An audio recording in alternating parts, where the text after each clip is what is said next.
Friends, welcome back to our channel all in one hashtag subscribe to learn. I hope that you all are fine at your home, and it's my humble request to follow the COVID guidelines so that you can prevent yourself as well as your family from the COVID infections. So now let's move to our topic. As you know that today we are going to learn a different thing, that is frustum of a cone. But that is this is not important for all syllabus because sometimes it is reduced from the CBSE syllabus, but it is important to understand that what is frustum. We should not read only about the syllabus, but we can also read about apart from syllabus. मतलब कहने का ये कि syllabus में बहुत बार ऐसा होता है कि फ्रस्टम को इंक्लूड नहीं किया जाता है, उसको हटा दिया जाता है, फ्रस्टम को जो सिलेबस में नहीं रखा जाता. बट हमेशा हमें सिलेबस के हिसाब से ही नहीं पढ़ना चाहिए, बल्कि कुछ अलग चीज़ों को भी पढ़ना चाहिए. और बहुत सारे बच्चे ऐसे होते हैं जो क्लास 10 क्वालिफाई कर जाते हैं और उनको फ्रस्टम के बारे में पता नहीं होता. तो इसलिए मैं चाहता हूं कि थोड़ा सा फ्रस्टम के बारे में हम लोग एक क्वेश्चन और थोड़ा सा टॉपिक को देखते हैं, और फिर हम लोग जो है वो डिफरेंट मीन्स इस चैप्टर को बाय बाय कर देंगे, और फिर हम लोग important question VVI question test video में देखेंगे. चलिए शॉर्टली फास्ट मैं आपको फ्रस्टम समझाता हूँ. फ्रस्टम ऑफ ए कोन का मतलब क्या हुआ? When a cone is cut by a plane parallel to the base of the cone, then the portion between the plane and the base is called the frustum of the cone. यानी किसी भी कोन को अगर उसको cut कर दिया जाए उसके एंड पॉइंट से पहले किसी प्लेन से, तो उसको हम लोग फ्रस्टम कहते हैं. फ्रस्टम का सबसे बेस्ट एग्जाम्पल है बाल्टी. बाल्टी जो हम लोग देखते हैं, तो बाल्टी में क्या होता है, वो कोन के तरीके से जाते रहता है, बट वो पूरा एंड तक नहीं जाता, वो बीच में कटा हुआ रहता है, और इसी कारण से उसका कुछ शेप इसी तरीके का बनता है जो आप शेप यहाँ पे देख रहे हैं. ठीक है, तो ये हो गया हमारा क्या, फ्रस्टम. इससे ज़्यादा इसके बारे में कोई ज़्यादा चीज़ समझने की ज़रूरत नहीं है. बस इतना ही बात कि फ्रस्टम होता क्या है. तो सपोज़ कीजिए किस तरीके से हम लोग कोन बनाते हैं ना, ये इस तरीके से. अब सपोज़ कीजिए इस कोन को हम यहाँ से कट कर दिए, तो यहाँ से जो फिगर हो गया यही इतना से इतना दूर तक फ्रस्टम हो गया, और इस पार्ट को हम लोगों ने मिटा दिया. अब देखिए, अब यही तो फ्रस्टम है, यहाँ से लेकर के यहाँ तक जिसकी हम बात कर रहे थे, तो यही फ्रस्टम होता है. ठीक है, तो आप समझ गए कि एक्चुअली कि फ्रस्टम क्या होता है. आप कुछ इस पे फॉर्मूलाज को देखते हैं. तो आर और आर, क्योंकि इसमें दो रेडियस हो जाएंगे, तो एक को कैपिटल आर रखेंगे, एक को स्मॉल आर रखेंगे, और एच इसका हाइट तो एक ही होगा, एल स्लेंट हाइट भी एक ही होगा. वॉल्यूम देखेंगे तो वॉल्यूम ऑफ फ्रस्टम क्या होगा, जैसे हम लोग कहते हैं ना 1/3 पाई आर स्क्वायर एच. ठीक है, उसी तरीके से यहाँ भी होगा, खाली यहाँ पे क्या हो जाएगा कि आर और आर दो, क्योंकि आर आ गया है इसलिए यहाँ पे थोड़ा सा फॉर्मूला चेंज हो जाएगा. क्या हो जाएगा, पाई H/3 बाहर में, और अंदर में क्या हो जाएगा, कैपिटल आर का स्क्वायर प्लस स्मॉल आर का square plus r into r, यानी capital R into small r. तो ये फार्मूलाज आपको थोड़ा सा याद करना होगा, थोड़ा सा डिफिकल्ट भी होगा.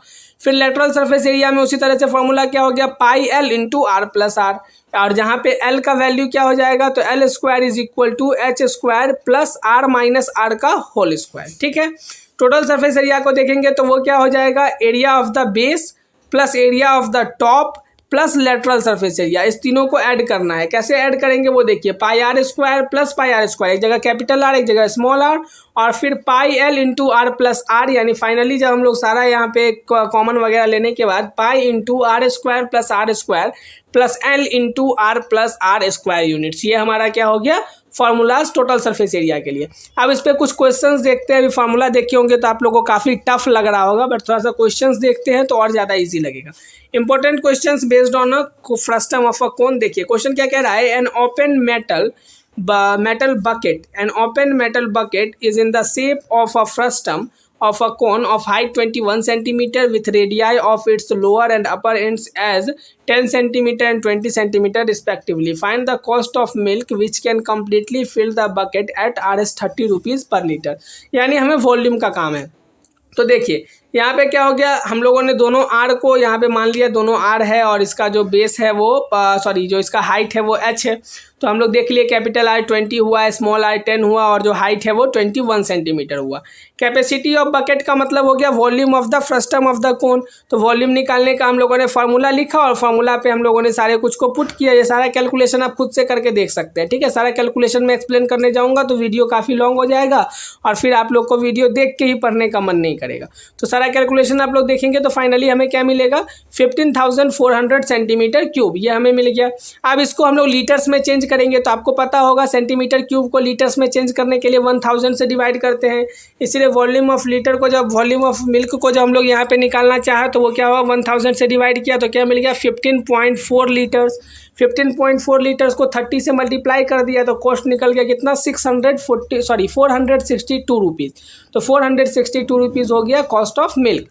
अब आते हैं हम लोग सेकेंड नंबर क्वेश्चन पे। सेकेंड नंबर क्वेश्चन क्या कह रहा है, cone of radius 10 centimetre is divided into 2 parts by drawing a plane through the mid point of its axis parallel to its base, compare the volume of 2 parts.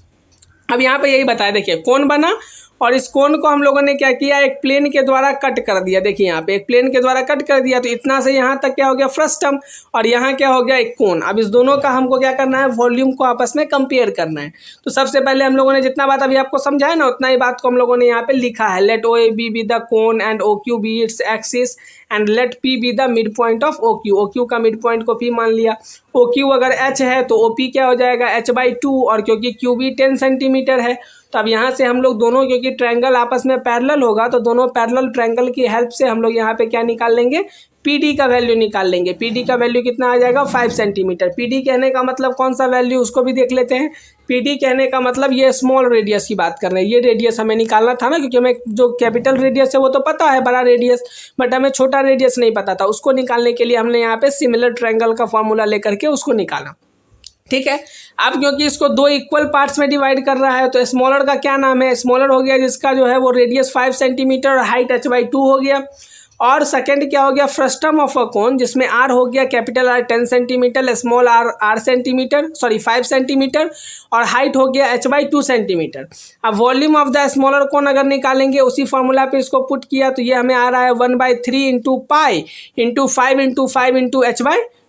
ठीक है, और इसी को हम लोग आगे में और सॉल्व कर लेते हैं तो हमें फाइनली क्या मिलेगा 25 पाई h/6। ठीक, फिर वॉल्यूम ऑफ द फ्रस्टम निकालते हैं, इसको इसमें जब हम लोग सारा फॉर्मूला पुट करेंगे 10 और 5 रेडियस की हेल्प से, और हाइट के जगह पे 5 सेंटीमीटर हाइट के जगह पे हमें कितना है, हाइट हमें यहाँ पे गिवन है h/2, इसके हेल्प से हम लोग यहाँ पे h/2 लेकर के हम लोग जब बनाएंगे तो यहाँ पे हमें फाइनली क्या मिल जाएगा 175 पाई h/6। ठीक है, ये सेंटीमीटर क्यूब में। अब क्योंकि दोनों के बीच में कंपैरिजन करना है तो दोनों का रेशियो निकाल लेते हैं। तो दोनों का जब हम लोग रेशियो निकालेंगे तो देखेंगे हमें रेशियो मिल रहा है 1:7। तो इस तरीके से दोनों का रेशियो जो होगा वो 1:7 होगा। ठीक है फ्रेंड्स, तो इसलिए ये जो है वो टॉपिक जो था वो उतना ज़्यादा इंपॉर्टेंट नहीं था आपके एग्जामिनेशन के टर्म से, क्योंकि फ्रस्टम जो है वो जनरली जो है वो सिलेबस से रिड्यूस कर दिया जाता है, बट ICSE बोर्ड के लिए या फिर आपके नॉलेज के लिए ये काफ़ी इंपॉर्टेंट था, इसलिए मैंने फ्रस्टम के टॉपिक को लाया और आपको समझाने की थोड़ी सी कोशिश की है। ठीक है फ्रेंड्स, तो उम्मीद करता हूँ कि आपको फ्रस्टम का टॉपिक समझ में आ गया होगा। फ्रस्टम क्या होता है ये समझ में आया होगा, बाल्टी किस शेप का होता है ये भी आपको समझ में आ गया, और अब आप आसानी से इस पे बेस्ड क्वेश्चंस को भी सॉल्व कर सकते हैं। ठीक है friends, so thank you so much. Now we will meet in the next video, and in the next video I will provide you the VVI questions based on this chapter, that is chapter number 13 chapter number 13 volume and surface area. Okay, so thank you so much friends.